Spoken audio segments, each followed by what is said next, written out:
6:45 p.m., April 22nd, 1991. It's a rainy spring evening, and you're into hour number 2 of your drive to Tatlow Manor. You and your taxi driver exhausted the small talk about 45 minutes ago, and are both happy to mind yourselves for the rest of the trip.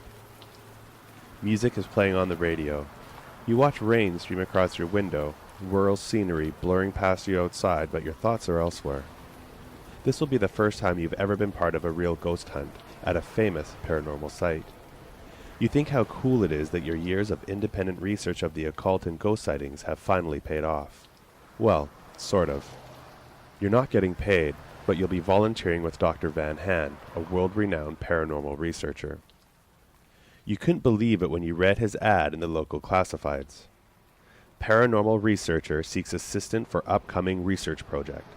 Applicants must be knowledgeable in matters of the afterlife and be dependable in highly unnatural situations. You sent in your application immediately. You hate to admit it, but you're a little nervous. You've contacted spirits with your Ouija board before, held a seance once, and spent countless hours reading about the paranormal, but this is different. This will be your first big-time paranormal research trip with a team, and you're really hoping you don't screw up. At least you've done your homework. After being selected, the doctor mailed you a package that outlined the weekend research trip. Included was an overview of the weekend's activities, a brief history of the manor, photos of the old sanitarium, and a snapshot of Robert Tatlow, the man who built the manor decades ago. You must have read this package from start to finish 20 times. You're as ready as you could possibly be for the days ahead. It's 9 p.m. when the taxi finds the address down the dark country road. He turns and drives through an imposing set of large stone and iron gates into a winding, overgrown driveway. Shadows from trees dance beside you as the taxi's headlights spill into the forested outskirts of the property. You drive for nearly 2 minutes down a bumpy, unkept driveway before the canopy of trees finally opens again, revealing a dark, ominous manor. You feel a sudden chill as it comes into full view. The cab driver speaks to you for the first time in hours, his voice cracking slightly. Are you sure this is the place? You tell him it is and pay him for the ride, making sure to get a receipt. Thankfully, this long trip is on the doctor. You sling your backpack over your shoulder and thank the driver for the ride. You approach the imposing house and knock on the door with a heavy cast-iron knocker. Almost immediately, you are greeted by Dr. Van Han. He's a small man in his early 60s and reminds you very much of an old professor you had in college. He shakes your hand and says hello, welcome to Tatlow Manor. Please do come inside. You step through the door and into a large landing, taking in your surroundings.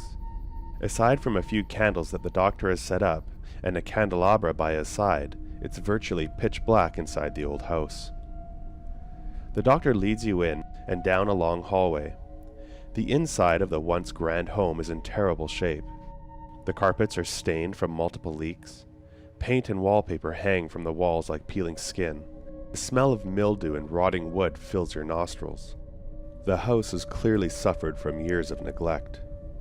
He leads you into a large room filled with equipment. TV monitors, VHS cameras on tripods, a VCR, computer, and other strange electronic instruments that you don't recognize cover old Victorian tables and chairs. There's more boxes piled on the floor that haven't even been opened yet. You'll have to excuse the mess. I'm still in the midst of setting things up, and my usual help Julio hasn't arrived yet. Unfortunately, he had an engagement this evening and won't be arriving until early in the morning. The doctor seems bothered by that, but you don't pry for more information. Why don't I show you upstairs to your room so you can drop your things and get settled? He leads you back into the landing and up a long staircase to the second floor. I've been looking forward to coming to this site for many years now, he says, but I was only able to make the trip after receiving funding to do so from an anonymous source. I admit it's a little strange to receive funding for a project in this manner. It's certainly never happened before, but I'm not one to look a gift horse in the mouth. My equipment isn't cheap, and it's not as if people are lining up at my door to give me money to research paranormal activities, he explains. No, I don't suppose they are, you agree. The carpeted steps squish under your feet as you walk upwards past framed pictures of what you assume are various Tatlow family members. You're amazed at how much of the manor's contents are still inside. It's almost as if no one has been inside for years. How the manor managed to avoid break-ins by thieves or mischievous kids crosses your mind, but you quickly dismiss it. "I'm afraid that the power was cut off many years ago, so it gets quite dark," explains the doctor. "I've set up candles throughout the manor, but it's almost impossible to keep them lit. Perhaps the manor is too drafty, or perhaps they just like it dark in here." He lets his words hang for dramatic effect. "Good thing I brought a flashlight then," you tell him, attempting to lighten the conversation. "Excellent," he replies with a chuckle. "I'm glad you came prepared. I'd use mine, but I find the flickering of candlelight rather soothing in the evening, and better to save the batteries for when candles just won't do." You ponder his comments as he leads you into your room. "I did the best I could to tidy up," he says. "Fresh sheets and bedding. Not the grand room it once was, I'm afraid, but at least the bed is dry. Hopefully it will do for the next 2 nights." The room is much larger than your own room, and aside from the smell and the peeling paint, you think it probably hasn't changed at all since it was originally decorated. Old, dark furniture still line the walls. The doctor was thoughtful enough to have lit a scented candle, but it fails to mask the odor of the room. "I'm in the room right across the hall from you, and when he gets here, Julio will be staying in the room next door to you."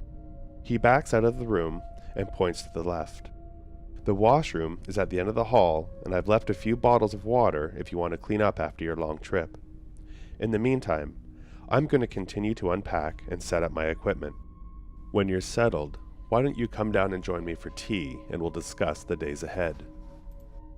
You put your things on a musty chair and grab a few items from your bag. It was a long drive here, and you didn't get much sleep last night. A little water on the face will probably help to wake you up a little. After cleaning yourself up, you head downstairs to meet the doctor. You find him plugging in the last few wires of one of his cameras. "All settled in?" he asks. "Yeah," you answer. "Thanks again for the opportunity to work with you. It's a real pleasure to be working with somebody of your stature." "Well, thank you for the compliment," he replies. "I'm glad you're here to help me. I'm only able to be here for the weekend, so it's important that I have as much help as possible to cover such a large property." He walks over to a small propane stove with a kettle and pours you a cup of odd-smelling tea. "Well, how about you have a seat and I tell you a little bit more about this place?" With your tea cooling in your hand, you settle back into one of the couches and listen as Dr. Van Hand tells you more about the mysterious mansion. "As you read in the package I sent you," he begins, "the manor you are sitting in was built in 1937 by Robert Tatlow. But what you may not know is that the mansion was built on the exact site of the sanitarium that was founded by his father, William Tatlow, in the early 1900s. It was operational from 1902 to 1914, but was closed due to reports that the patients were being treated indecently, or as it was noted in many documents, unchristianly. The staff told stories of Dr. William Tatlow using patients for satanic or occult-like rituals. This ultimately led to the sanitarium's closing and the doctor being driven out of town. It sat empty for nearly 25 years until his only son, Robert Tatlow, now in his mid-20s, promised City Hall members he would tear down the sanitarium and rebuild on the property. Many of the more religious and superstitious townspeople were opposed to the plan, but the old sanitarium had become such a blemish on an otherwise wonderful, growing town that they ultimately agreed. As the stories go, Robert Tatlow was a recluse who lived in the house alone with his 2 servants for several years, a groundskeeper and a maid. He sent his servants into town for food and supplies, and over the years, only the occasional repairman or delivery person would visit the home. And when they did, it was said that they left with a chill that clung to their very soul. It was sometime in 1955 when the townspeople noticed that Tatlow's servants stopped coming to town. Many just assumed that Tatlow had moved away for a while, but when a young boy went missing on the manor property, reportedly the result of a dare from his friends, a group of townspeople stormed the property only to find the manor abandoned. They searched every room of the mansion but failed to find any trace of the boy. Since that day over 35 years ago, it has sat in relative solace. Perhaps by reputation alone, it has kept all but occult members and the very boldest trespassers away. The house's history has been dark indeed. You finally take a sip from your small teacup. It has a strange flavor and a strong aftertaste that you don't recognize. The doctor goes on to explain that tomorrow morning the three of you will work through the mansion room to room, taking electromagnetic readings and video footage. Your job will be largely to help document the findings. Once that's done, you'll assist the doctor with more thorough research of three key locations: the garden shed, maid's quarters, and cellar, all of which have been rumored to have the most paranormal activity. You have another drink from your tea and finally ask the doctor about the odd flavor. He explains that it's a rare ceremonial tea that he brought back with him from a remote village in Africa. He only drinks it during the most special of occasions. He continues to describe more about his trip to Africa, but your eyes are becoming heavy. The long drive must have taken more out of you than you thought. You're slightly embarrassed, but you excuse yourself and grab your flashlight for the trip upstairs. You stand up, but instantly everything goes dark and you collapse to the floor. The last thing you see is the doctor standing over you. You wake up in your room in a cold sweat. Your feet are freezing. The hairs on your arms and neck are standing on end, and a foul smell fills your nostrils. For some reason, your heart is pounding. It takes you a moment to realize that you're not in your own bed at home, but at the manor. What the hell happened? Did the doctor drug you? What time is it? Through blurry eyes, you survey the moonlit room and are instantly paralyzed with fear. At the foot of your bed sits a woman, a ghost, or a zombie or something, and she's staring at you. In all your years of studying ghosts, you never believed you would actually see one. As your eyes begin to adjust, she comes more into focus. Long black hair and dark, dark eyes. Very old clothes. You can't quite make it out, but it looks like a maid's outfit, you realize. Expressionless, she raises her arm and points towards the floor. You shift your attention to the nightstand looking for a candle or something to get a better look at her.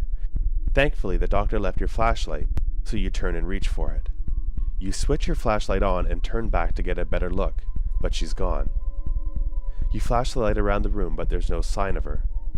Your heart is pounding and your head is racing with questions. Was she the maid of the manor? What was she pointing at? You feel that you should tell the doctor about this, but you're not even sure you can trust him. He did just drug you after all, didn't he? You have to make a decision. Do you wake the doctor now and tell him of your sighting? Or do you wait and tell him in the morning?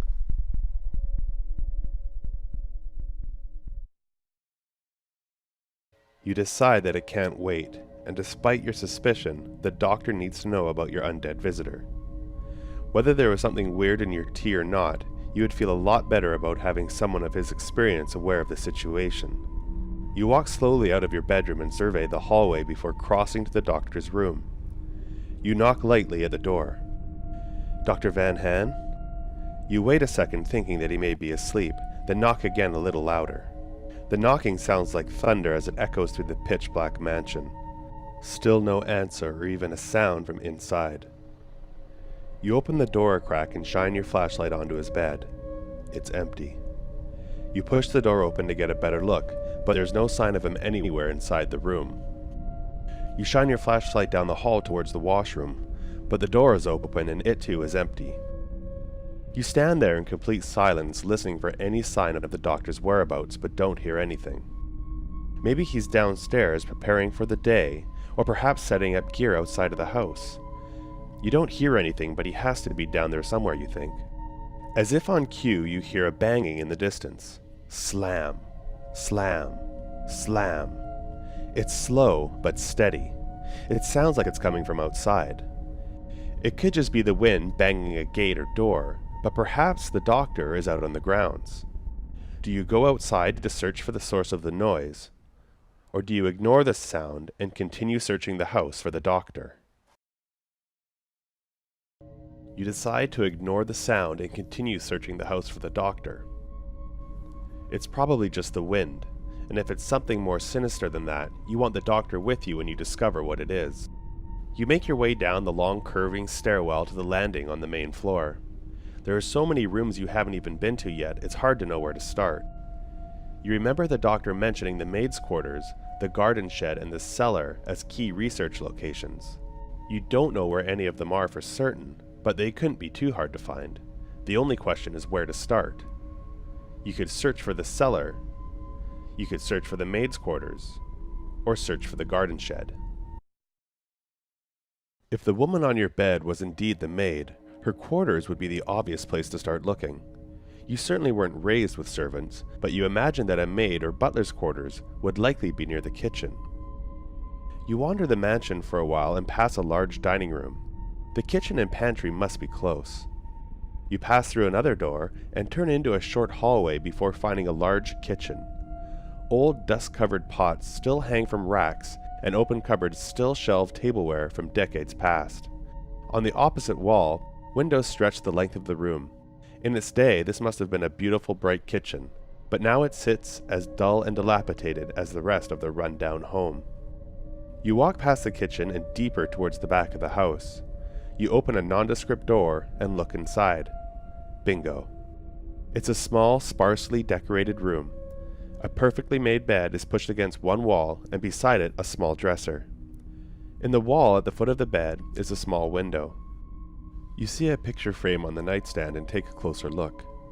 It's a faded sepia photo, but you can clearly tell it's the same woman that was in your room earlier. Unfortunately, however, there is no sign that Dr. Van Han was here. You wonder why the maid would be haunting her place of employment. You've read that spirits usually haunt the location where they died. You wonder for a moment what could have led to her death here at the mansion, and you get the feeling that whatever it wasn't accidental. Either way, you need to keep searching the manor. You could try checking the cellar, which you think would probably be nearby, or you could go outside and search for the garden shed. Alternately, you could also check the den where the doctor's gear is. At least you could tell if he's been there or not. Do you check for the cellar? Do you look for the garden shed? Or do you check the den? You decide to search for the cellar, so you set out to find the kitchen or pantry, thinking that surely the cellar will be close by. You wander through the house and into a large dining room. A massive table is the centerpiece of the room. An old tapestry hangs on one of the walls, and a dusty oil painting adorns the other. You deduce that the kitchen and pantry couldn't be too far away from here. You exit the dining area through double glass pane doors, and turn into a short hallway before finding a large kitchen. Old, dust-covered pots still hang from racks, and open cupboards still shelve tablewares from decades past. On the opposite wall, windows stretch the length of the room. Once a chef's dream, this kitchen now sits as dead as the rest of the rotting house. You cross through to the other side of the kitchen where you see an open door. Inside the door, a set of wooden stairs leads down into the dark. This must be the door to the cellar. As you get closer, you notice there are drops of blood on the floor. You survey the area and see more blood on the stairs leading away from the door. Whose blood is it? Did something happen to the doctor, you wonder? It could be as simple as the doctor cutting himself downstairs and coming back up to treat his wound.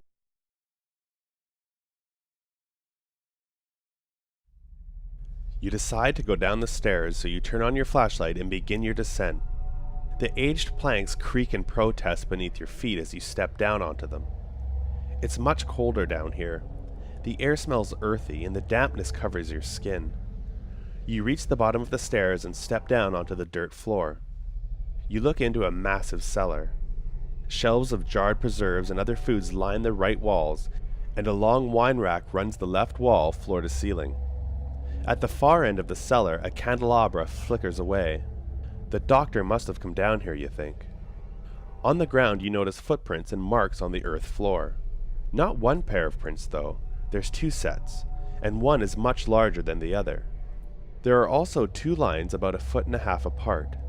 Something was being pulled, you think. You can't quite figure out what was going on, but one thing is clear. The footprints aren't leading out of the cellar. They're leading deeper into the cellar. Did Julio arrive while you were asleep? Did he and the doctor bring some of the equipment down into the cellar? Maybe they made more than one trip, and one of them was injured en route. Either way, the answer likely lies deeper into the cellar, so you move on.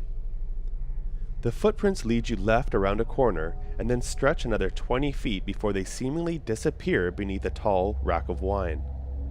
You determine there must be a secret door, so you scan the wine rack and discover a section of bottles that are dust-free. You reach past them and feel a piece of rope that has been knotted at the bottom.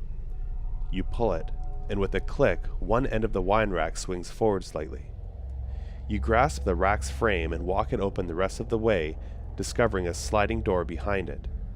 You open the door and walk into another room, turning on your flashlight to look around. The walls to your left and right are covered with bookshelves which are loaded with old-looking books of all shapes and sizes. In the middle of the square room is a heavy wooden table and chair. Beyond the table, you notice a dark metal door. The table is piled with various items and a lantern which is still lit. Obviously, someone was just here. You look through the items on the desk. A pen and inkwell, a group of old glass vials filled with liquids, books with drawings of demons and what you recognize as satanic symbols. In the middle of the desk is a large open book. You look at it more closely and realize it's a journal. The open page lists a number of names 15 or so long. Upon closer inspection, you notice that each name is dated going back almost 20 years. You run your finger down the names to the bottom of the list, smudging the last entry slightly. It's dated today, and it reads, Dr. Van Han plus guests. Your throat tightens and your stomach churns. Somebody was expecting you, and clearly they wrote this entry recently. You stand trembling for a moment, trying to make sense of what you've just discovered. You're not sure who the doctor told about his trip here. The only person who would know for sure would be the anonymous donor that funded the doctor's research. Were they simply luring the doctor here under false pretenses? Who was it? Not even the doctor knows, and he certainly didn't question the stranger's generosity. Considering what you just found, though, it's safe to assume that you and the doctor are in a great deal of danger. You continue to think through the situation when it dawns on you. The footprints and strange tracks you follow to the room. It wasn't equipment being dragged down here, it was a person's heels. Two people were dragging someone, likely unconscious, and that person being dragged was probably Dr. Van Han. As if on cue, you hear a blood-curdling scream come from the other side of the black metal door. It's the doctor, screaming for his life like it's slowly being ripped away from him. Do you go through the door and try to save the doctor, or do you retreat and go for help? You decide to try and save the doctor. You couldn't live with yourself if you left him down here, so you muster up the courage to open the door. You peek through and see a long, dark hallway. You only open the door wide enough to squeeze your body through. It's dark beyond the door, and you don't want to flood the hallway with light and alert anyone of your presence. You step through and close the door behind you, leaving it open just a crack to make sure it doesn't lock. The hallway is so long it disappears into complete darkness. You don't dare turn on your flashlight, but from what little you can see, on either side of the hallway there are metal doors, like a hospital or an asylum. As your eyes begin to adjust to the darkness, you notice a dim light spilling out from one of the doors closest to you on your right. The doctor screams from inside the room and you jump. Quietly, you approach the door using the doctor's screams to mask the sound of your movements. The door has a metal slider covering a viewing window that you carefully move to the side with a trembling hand. You have to fight not to make a sound as you see Dr. Van Han inside. He's been beaten badly and is bleeding from the head. He's struggling only slightly as a man is cutting strange symbols into his chest with a dagger, while another, much larger man holds him from behind. The big man is another undead. His face is mangled and one eye is nothing more than a lump of scar tissue. Your heart races as the doctor suddenly screams in agony again before going quiet. You think that the doctor is probably fading in and out of consciousness. You were wrong to mistrust the doctor, and now you have to do what's right. You take a deep breath, and in a blaze of glory burst through the door and charge into the room. You grab the man that has his back to you and pull him off of the doctor. With the man off balance slightly, you smash him in the face with your flashlight. The impact causes him to take 3 steps back, and he drops his dagger before falling to the floor. The large man lets go of the doctor and heads for you. You dive down and snatch the dagger. The huge undead man moves towards you, stepping around the doctor, who is getting to his feet but gushing blood. You strike at the undead giant and stab him in his one good eye with a dagger. He recoils and lets out an unearthly moan as he clutches at his face and swings at you blindly. You help the doctor to his feet and the two of you retreat out of the room. The man you struck with your flashlight staggers into the hallway behind you on wobbly legs. You rush the doctor out of the hallway and back into the strange secret room from where you came. With the doctor safe, you turn your attention back to the man in the hallway. You run towards him and land a running front kick right in the man's chest. He howls with rage from the floor. "Where do you think you're going?" he screams. He mutters some sort of incantation in a language you don't understand. He's yelling and spitting the last few words. After completing his chant, every door down the long hallway instantly smashes open. The noise is deafening in the narrow hallway. You watch the spectacle only for a moment and quickly turn to flee through the door as you see dark shadows emerging into the hallway. You slip back into the secret room to find the doctor struggling to move the heavy wooden table against the door. You rush to assist him. "That won't hold him for long. We have to get out of here," he says between labored breaths. The two of you leave the room, head through the cellar, and make your way up the stairs. "My van keys are on the coffee table in the den," he gasps. "We have to find them if we're going to get out of here." You help the doctor down the hall. He isn't moving too well, and you think he's probably getting weak from blood loss. He leans against the back of the chair to catch his breath. The coffee table has been tipped over, so you frantically search the floor around it. You find a folded cloth that the doctor had packed and throw it to him. "For the bleeding," you say, as you continue to search the floor. You hear banging in the distance, and then a smash. "They're getting close. You need to get the keys," he pleads. "Get to the van," you tell him. As you turn back, you see the keys just visible under the couch. You snatch the keys from the floor and run to catch up with the doctor as you hear wine bottles smashing in the distance. You beat him to the van and jump into the driver's seat. You unlock the door and jam the key into the ignition. It turns over right away. Thank Christ this isn't a movie, you think. The doctor climbs into the passenger seat. You reach over to help pull him inside as an army of undead begins pouring out of the front door just 25 feet away. You ram the van into reverse and step on the gas. The tires spin on the wet ground before finally biting in and backing you out. You run over as many as you can before you put it into drive and step on the gas, sending the van through the roundabout and down the driveway. You can see your undead pursuers disappear into your mirror as you drive as fast as you can through the windy, overgrown driveway. It straightens out as you approach the front gates that someone has closed. "Put your seatbelt on," you tell the doctor. He understands your intentions, snaps it on, and tightens it across his chest and lap. You snap yours into place as well and step on the gas. The van violently slams through the old iron gates. Loose items in the back of the van are launched, bouncing into the cab and off the windshield. You hit the road and crank the wheel, fighting to keep control of the van. You're still struggling to comprehend what just happened, but you're not going to stop to figure it out until the doctor is safely in a hospital. Smoke is pouring from the hood, and the van is pulling to the right, but you keep your foot on the gas, pushing the van as far as you can down the rural road and away from the evil manor. The doctor explains that the man in the basement was Robert Tatlow. He had been there for years, trapping people and their souls, so that he could walk the line between the living and the dead. He used their dead bodies, reanimating them to do his bidding. He had been at the manor for decades, finishing the work his father started but had never finished, continuing his legacy of evil. The van begins to chug as its engine starts to seize up, but you manage to pull to the side of the road where you and the doctor sit for a moment in complete silence. Your hands are still glued to the wheel and you're staring forward blankly. "Well, it looks like we'll need to walk the rest of the way," you say finally, looking at the doctor. He doesn't answer, though. His eyes are closed and he appears to be having trouble breathing. You reach over and undo his seatbelt, hoping that will help. As you pull the seatbelt off of his body, it catches his bloody shirt, revealing the evil symbols that were carved into his chest.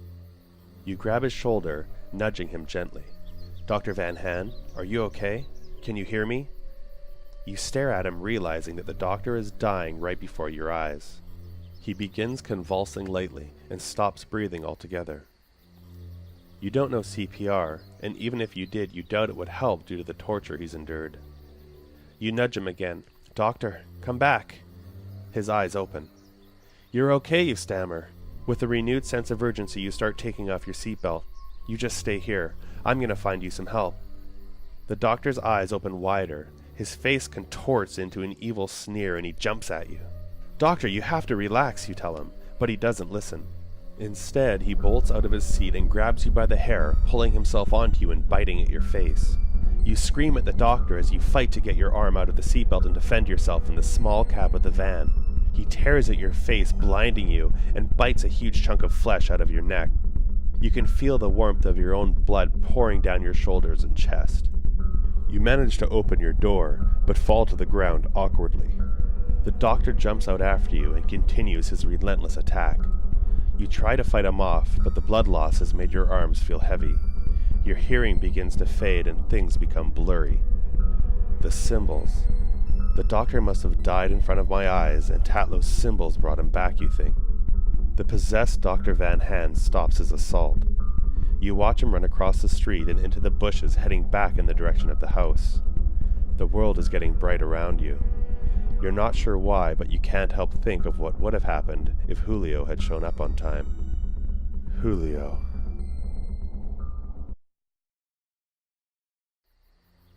Julio is driving down the road in his mint-condition 1978 Datsun. He's grateful that the doctor was okay with him coming late so he could attend his niece's baptism. It only happens once after all. He's singing along with the music as it blasts from his car stereo. Seeing the address on the front gates through his dingle-ball-adorned windshield, he slows down and turns into the dark, overgrown driveway. He's about halfway to the manor when he turns a sharp corner in the winding driveway and sees a boy standing in the middle of the road. "Fuck!" he blurts out. He slams on the brakes and swerves, but he still clips the boy. He turns off his stereo and jumps out of the car in a panic. "Oh my God, are you okay?" Julio rounds the front of his car to the passenger side, where he finds the boy laying face down on the side of the driveway. He rushes over to him, nudging him slightly. "Hey, little buddy, are you okay?" The boy doesn't make a sound, but there's no blood, so he may not have been hit that badly, Julio thinks. "Oh my God, Jesus Christ," he pleads to the sky. "Please make sure he's okay." Just then Julio hears a noise, and notices a person walking towards him in the bushes. No, not one person, but two. "Hello," he calls to them. "Can you help? I just hit this kid with my car." He watches as they continue towards him. Why are they walking so awkwardly? "Hello," he calls out again. Why won't anyone say anything? The boy stirs finally, and Julio rushes down to him, relieved to see that he's still alive.